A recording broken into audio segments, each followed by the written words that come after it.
तो चलिए इस वीडियो की शुरुआत कर लेते हैं। लेकिन उसके पहले एक बार सच्चे दिल से कमेंट बॉक्स में जय बद्री विशाल जरूर लिखिएगा। नंबर 1। पौराणिक कथाएं मिलती है कि पहले भगवान शिव अपने परिवार के साथ बद्रीनाथ में वास करते थे। फिर एक बार श्री हरि को ध्यान लगाने के लिए एकांत स्थल की तलाश थी, तो उन्हें बद्रीनाथ वाला स्थान पसंद आया। क्योंकि यहाँ शिव जी पहले से निवास कर रहे थे, तो भगवान विष्णु अपने आराध्य से उनका निवास स्थान कैसे मांग सकते थे। तब उनके मन में एक विचार आया और उन्होंने छोटा बच्चा का रूप लेकर जोर जोर से रोना शुरू कर दिया।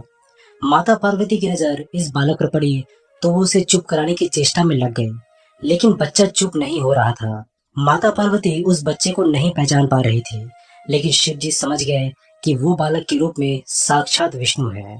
माता पार्वती बच्चे को गोद में लेकर अपने कक्ष में सुलाने के लिए ले जाने लगी, तो शिव जी ने उन्हें रोका और कहा कि ये बालक स्वयं चला जाएगा।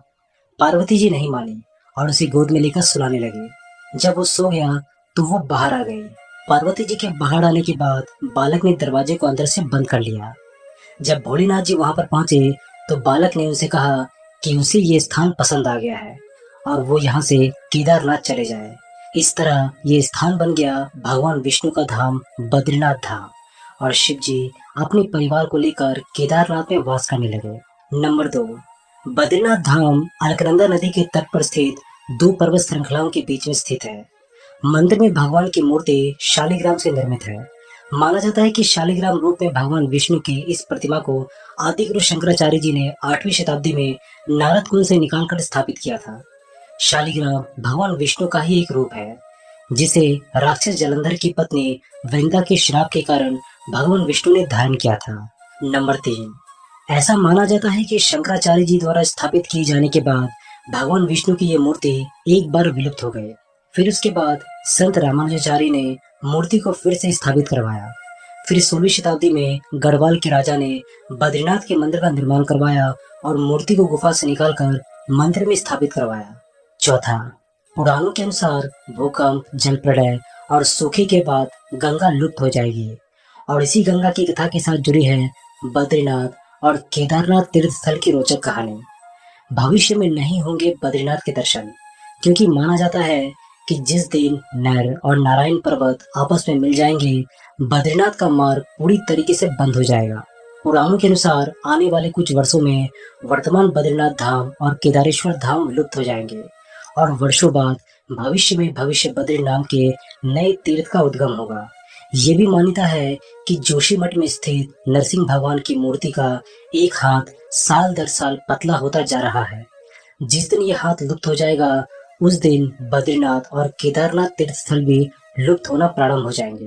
पांचवा, भगवान बद्रीनाथ की मूर्ति के ललाट पर हीरा जरा हुआ है, जिसे देखकर भक्तजन धन्य हो जाते हैं। बताया जाता है कि एकादशी देवी का प्राकट्य भी यहीं पर हुआ था। पद्म पुराण में बताया गया है कि विष्णु जी ने यहाँ पर मुर नामक राक्षस का वध किया था। भगवान की माया से एकादशी देवी का प्राकट्य भी यहीं पर हुआ था।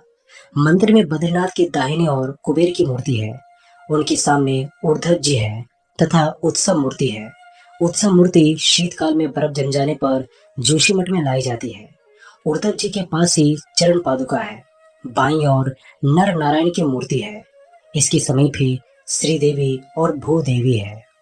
छठा, आदिगुरु शंकराचार्य जी जब बद्रीनाथ आए, तो यहाँ रहने वाले बौद्ध धर्म के लोग तिब्बत की तरफ चले गए, और तिब्बत जाते ही वे बद्रीनाथ जी की मूर्ति को नारद कुंड में छुपाकर चले गए।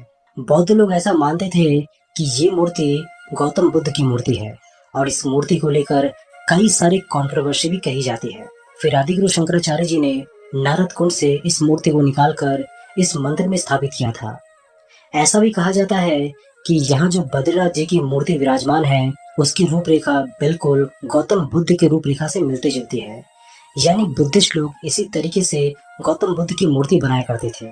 सातवां, बद्रीनाथ में अन्य कई प्राचीन स्थल है, जैसे अलकनंदा के तट पर स्थित अद्भुत गर्म झरना, जिसे तप्त कुंड कहा जाता है। एक समतल चबूतरा, जिसे ब्रह्म कपाल कहा जाता है। पौराणिक कथाओं में उल्लेखित एक शाप शिला है। शेषनाग की कथित छाप वाला एक शिलाखंड शेष नेत्र है। भगवान विष्णु के पैरों के निशान है चरण पादुका। बद्रीनाथ से नजर आने वाला बर्फ से ढका ऊंचा शिखर नीलकंठ है। जो गढ़वाल क्वीन के नाम से जाना जाता है। 8वां, वैसे तो हर मंदिर में शंख बजाना शुभ माना जाता है, लेकिन बद्रीनाथ में इस पर रोक है। इसके 2 कारण हैं। पहला कारण ये है कि बद्रीनाथ मंदिर के आसपास का पूरा इलाका हमेशा बर्फ से ढका रहता है। ऐसे में शंख बजाने से इससे निकलने वाली ध्वनि बर्फ से टकरा सकती है, जिससे बर्फीले तूफान आने का खतरा रहता है। दूसरा, बद्रीनाथ में शंख न बजाए जाने का एक आध्यात्मिक कारण भी है। शास्त्रों के अनुसार एक बार माँ लक्ष्मी बद्रीनाथ में बने तुलसी भवन में ध्यान कर रही थी। तभी भगवान विष्णु ने शंखचूड़ नामक राक्षस का वध किया, लेकिन विष्णु जी लक्ष्मी जी का ध्यान भंग नहीं करना चाहते थे। इसी कारण उन्होंने शंख नहीं बजाया। तब से बद्रीनाथ में शंख नहीं बजाया जाता है। 9वां, जब भगवान विष्णु ध्यान योग में लीन थे तो बहुत अधिक हिमपात होने लगा। भगवान विष्णु और उनका घर हिम से पूरी तरह डूबने लगा। ये देखकर माता लक्ष्मी व्याकुल हो उठी। तब उन्होंने स्वयं भगवान विष्णु के समीप खड़े होकर एक बेर के वृक्ष का रूप लिया और समस्त हिम को अपने ऊपर सहने लगी। माता लक्ष्मी जी भगवान विष्णु को धूप, वर्षा और हिम से बचाने की कठोर तपस्या में जुट गई। कई वर्षों बाद जब भगवान विष्णु ने अपना तप पूरा किया तो देखा कि लक्ष्मी जी हिम से ढकी पड़ी है। तो उन्होंने माता लक्ष्मी के तप को देखकर कहा कि हे देवी, तुमने भी मेरे ही बराबर तप किया है, सो आज से इस धाम पर मुझे तुम्हारे ही साथ पूजा जाएगा। और क्योंकि तुमने मेरी रक्षा बद्री वृक्ष के रूप में की है, सो आज से मुझे बद्री के नाथ यानी बद्रीनाथ के नाम से जाना जाएगा। इस तरह भगवान विष्णु का नाम बद्रीनाथ पड़ गया। 10वां, चारों धामों में से एक धाम बद्रीनाथ धाम के बारे में एक कहावत प्रचलित है कि जो जाए बद्री वो ना आए उधरी। अर्थात जो व्यक्ति बद्रीनाथ के दर्शन कर लेता है उसे पुनः उधर यानी गर्भ में नहीं आना पड़ता, मतलब दूसरी बार जन्म नहीं लेना पड़ता। शास्त्रों के अनुसार मनुष्य को जीवन में कम से कम 2 बार बद्रीनाथ की यात्रा जरूर करनी चाहिए। दोस्तों, क्या आपने बद्रीनाथ जी के दर्शन किए हैं? अगर हाँ, तो इससे जुड़े सभी अनुभव हमसे जरूर शेयर कीजिएगा। वीडियो पसंद आए तो वीडियो को लाइक, शेयर और चैनल को सब्सक्राइब जरूर कर दीजिए।